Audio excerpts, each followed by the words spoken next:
Start asking this simple question and your editing will change forever. In this video, I will reveal what that question is. I'll explain why sound is so important in editing. I'll show you some examples from my own work, and I'll share some practical tips that you can implement today. Here's a hot take.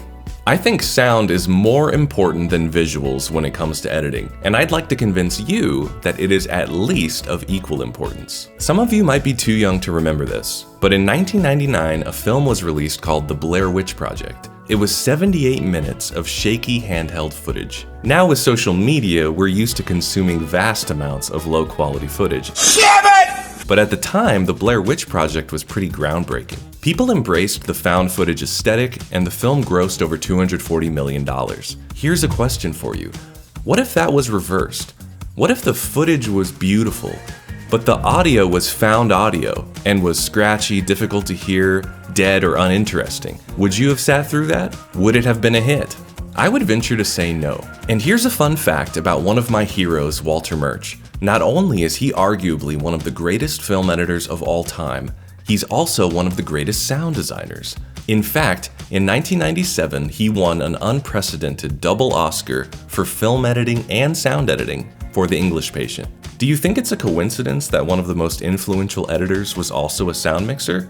I don't. And while I don't think all editors need to change their careers and become sound designers, I do think all editors need to do some of their own sound design work, even if it's improved upon later by a sound team. So what's the question that will change your editing forever? It's this: what is the sound of the shot? When I started asking this question early in my career, my edits really started to come to life, and I think they will for you too. Let's look at some examples from projects I've edited.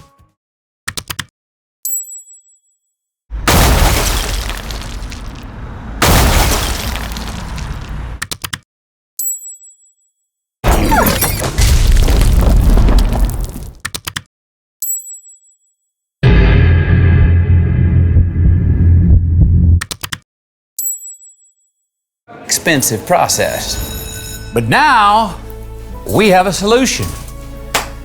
So how do you practically incorporate sound into your workflow so you can start to ask, what is the sound of this shot? Well, I recommend joining a site with a searchable sound effects library, like Artlist. As you begin an editing project, ask yourself what the sound of each shot is. Do a quick search and start building out your edit with sound effects. Instead of thinking of sound as something you polish up at the end of a project, or maybe pass on to somebody else, make it a priority from the beginning. Now, I realize most of my examples were shots that called for specific sound design to tell the story, but sometimes the sound of the shot will be as simple as some morning park birds, the sound of a city street, a transitional whoosh, or the sound of an empty room. Don't forget, silence is a valid sound choice as well. If you got value out of this video, please give it a like and subscribe to the channel, and you might want to check out my free editing business kickstart guide at the link in the description. And now that you're on the right track with sound, check out this video where I explain where to cut in and out of shots. Happy editing.